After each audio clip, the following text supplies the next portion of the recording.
اهلا وسهلا بيكم. معاكم مصطفى احمد من كورتش. النهارده هحلل ماتش الاهلي وبيراميدز في الدور الثاني في الدوري. الاهلي بدأ المباراه بتشكيل مكون من حراسه المرمى محمد الشناوي، قدامهم كريم فؤاد، محمد عبد المنعم، رامي ربيعه، قدامهم خالد عبد الفتاح، جنبهم خالد عبد الفتاح، قدامهم مروان عطيه، اكرم توفيق، وامام عاشور، قدامهم طاهر محمد طاهر، حسين الشحات، ووسام ابو علي. طاهر محمد طاهر اتبدل بسرعة عشان جات له إصابة في الكاحل، ونزل مكانه رضا سليم في الدقيقة 11.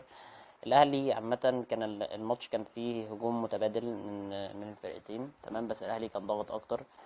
اللقاء كان من الفرقتين، كان فيه هجمات من الفرقتين. أخطر جبهة كانت جبهة حسين الشحات، لأن احنا برضو لما لعبنا على الجهة بتاعة محمد الشيبي كان فيها تكثيف ضغط بشكل كبير، فاضطرت برضو لعيبه بيراميدز انها تنزل تغطي مع حسين تغطي مع الشيبي، تمام، علشان يقدروا ان هم يقفلوا الناحيه دي. كان في ضغط طبعا على الجهه بتاعه الشيبي بكريم فؤاد وامام عاشور ورضا سليم. في الناحيه التانية كان حسين الشحات يقدر ان هو يعني يلعب شويه، مش باريحيه طبعا، ان هم برضو فرقه كبيره، بس هي الفكره كلها ان هو قدرت ان انا افضيله مساحه شويه يقدر يلعب فيها. حسين الشحات قدر يعمل ضغط كبير لغايه ما في كوره كانت هجمه كده، وده انا بشوف فيها ان الغلطه كلها بدات من عند الشيبي.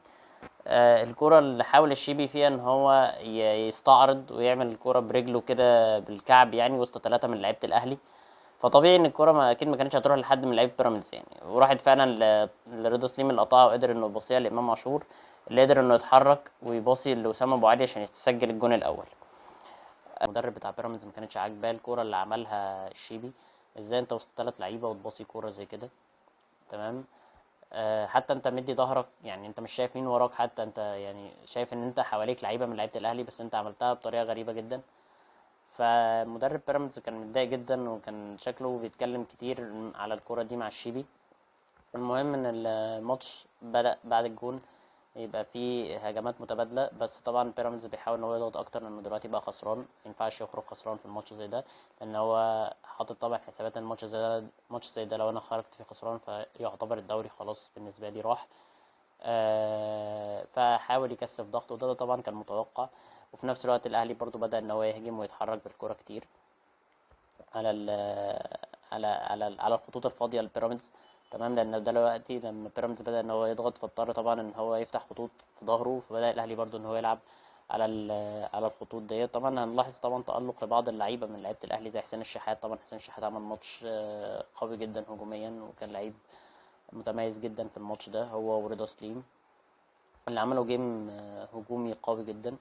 طبعا انا عايز اتكلم على لاعب بقى مهم جدا، هو مهاجم متميز، هو سام ابو علي. انا شايفه بصراحه من المهاجمين المتميزين جدا في مصر في الوقت الحالي. لعيب من اقل فرصه بيسجل، لعيب بيضغط على المدافعين وبيحاول ان هو يغلطهم، لعيب بيتحرك في الملعب بشكل كبير، ذكي، رد فعله سريع، تمام. ملاحظ كده كمان حتى في كذا كوره كان الدفاع كان بيبدا ان هو يدخل تحتيه علشان خاطر يحاول ان هو ياخد منه الكوره او ياخد منه فاول. كان وسام ابو علي كان بيتحرك بشكل ذكي جدا، تمام. وهنلاحظ ان في كوره حتى يعني في نص الملعب، بمجرد ما وسام ابو علي كانت في دقيقه 51، بمجرد ما وسام ابو علي لاحظ دخول لعيب بيراميدز عليه، آه، يعني كان هيرفع رجله طبعا عشان ياخد الكوره، فاول ما لاحظ وجود لعيب بيراميدز بيضغط عليه طبعا نزل رجله بسرعه. ده رد فعل سريع برضو، كان ممكن ان هو يعمل مشكله للعيب بيراميدز، او كان ممكن ان لعيب بيراميدز يقدر ان هو ياخد منه فاول.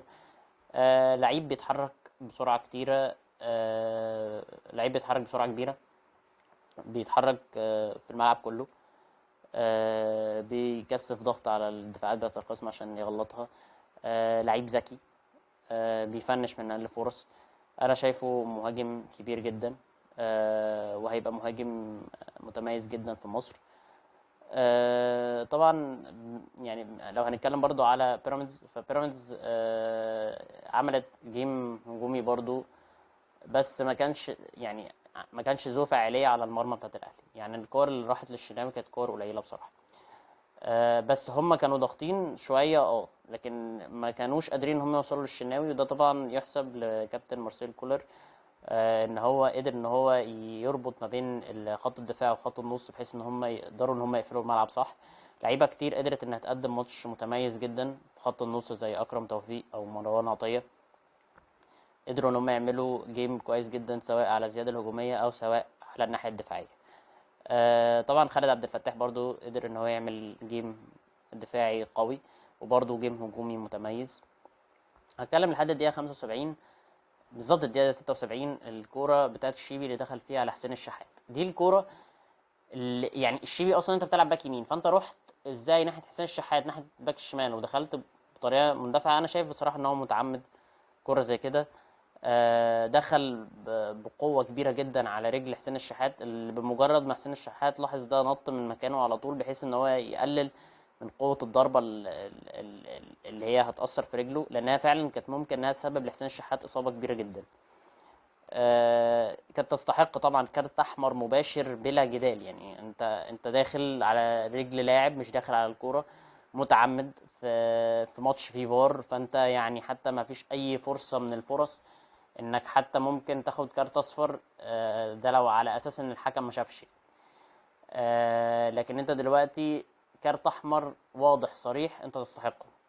انا شايف ان الشيبي كان من ضمن العناصر اللي خسرت كمان بيراميدز، رغم ان الاهلي قدر انه يعمل جيم متميز جدا، بس الشيبي كمان كان من ضمن العناصر اللي خسرت بيراميدز كتير. لعيب غلط غلطتين، سواء في الجون الاول او حتى في دخله مندفع بيها جامد جدا على رجل حسين الشحات اصلا.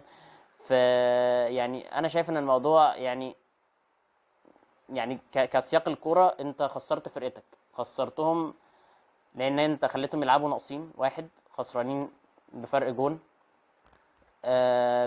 يعني بتنافس على الدوري، فانت طبعا خلاص كده. يعني بالنسبه ان انت لما تخسر الماتشين، فانت فرصك بقى ان انت تستنى تتفرج على الاهلي في المؤجلات الباقيه، سواء بقى يتعادل او خسر، بس ان انت تقدر ان انت تعوض. فانت بتحرم فرقتك من مجهود سنه كامله. تمام. فاكيد طبعا مدرب بيراميدز اكيد هيتكلم مع الشيبي، لان الشيبي برضو كان يعني عمل اخطاء كتير، منها طبعا الخطا الاخير اللي هو في الدقيقه حاجه و70. طبعا الماتش بعد كده بنلاحظ ان كابتن مارسيل كولر بيبدا ان هو يخرج الشحات من الملعب، لان اكيد الشحات برضو يعني كلاعب وكبني ادم، برضو الموقف اللي حصل معاه اكيد هيبقى مضايقه وممكن يخليه يخرج شويه عن تركيزه. نبدا ان احنا نشوف تبديل لمارسيل كولر، يخرج الشحات وبينزل مكانه عمر كمان في الدقيقه 85. انا شايف بصراحه ان الماتش كان متميز جدا. الاهلي قدر انه يحسم الماتش بخبرته وباداء فني متميز. وطبعا في نهايه الماتش احب اقول برضو لمحه كده اخيره.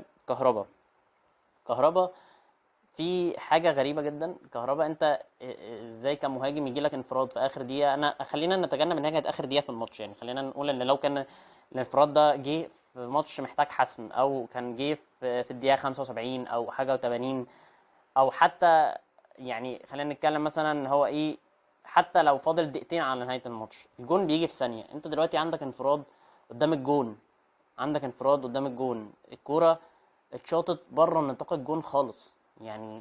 يعني كمهاجم ما ينفعش كوره زي دي تضيع. كوره زي دي ممكن تحسم ماتش انت مش عارف انك توصل فيه.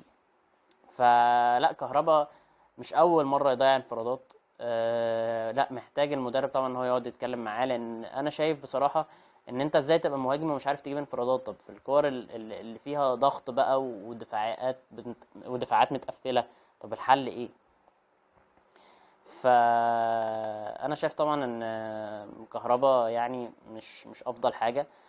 وعايز اتكلم برضو في اللمحه الاخيره على طبعا مجدي قفشه، لعيب متميز جدا، بيقدر يربط الخطوط ببعضها، وبيقدر يتدرج بالكره من تحت لفوق بطريقه متميزه جدا.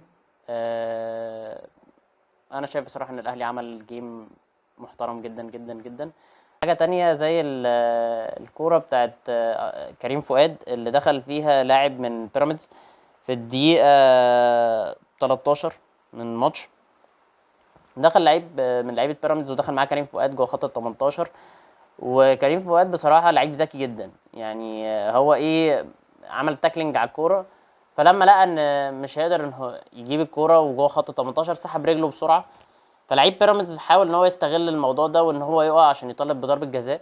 طبعا الفار كشف ان طبعا ما فيش اي حاجه، لان انا شايف ان كريم فؤاد فعلا يعني لعيب ذكي قدر ان هو يسحب رجله بسرعه وما ما لمس اللاعب، فانت عايز تاخد ضربه جزاء مش ضربه جزاء طبعا في وجود تقنيه الفار، فاكيد يعني مش هيحصل يعني. طبعا في نهايه الحلقه ان انتوا تعملوا لايك على الحلقه وتقولوا لي في الكومنتس لو في اي تعليق عليا في التحليل او حاجه بحيث انا اطور من نفسي. شكرا جدا ليكم، وكان معاكم مصطفى احمد من كورة تتش.